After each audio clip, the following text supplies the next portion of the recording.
মৌলভীবাজারের কমলগঞ্জে সংরক্ষিত বনাঞ্চলে ১২০০ কমলা ও মাল্টা গাছ কেটে ফেলার ঘটনায় ৩ সদস্যের তদন্ত কমিটি গঠন করা হয়েছে। বৃহস্পতিবার দুপুরে ঘটনাস্থল পরিদর্শন করেন তদন্ত কমিটির সদস্যরা। সিলেটের অতিরিক্ত বিভাগীয় কমিশনার আশরাফুর রহমানের নেতৃত্বাধীন কমিটি সরেজমিনে তদন্ত, সংশ্লিষ্টদের বক্তব্য গ্রহণ এবং প্রয়োজনীয় নথিপত্র সংগ্রহ করেন। তদন্ত শেষে প্রতিবেদন সরকারের কাছে জমা দেওয়া হবে।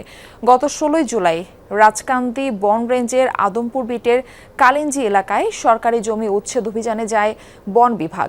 সে সময় কৃষকের কমলা ও মাল্টা গাছ কেটে ফেলে। বিষয়টি গণমাধ্যমে প্রচারিত হলে সিলেট বিভাগীয় কমিশনারের কার্যালয় তদন্ত কমিটি গঠন করে। প্রয়োজনীয় কাগজপত্র সংগ্রহ করেছি এবং এই লিখিত বক্তব্য এবং তথ্যপত্র সমন্বয়ে একটা প্রতিবেদন তৈরি করে আমরা যথাসময়ে অতি শীঘ্রই সরকারের কাছে আমরা দাখিল করব।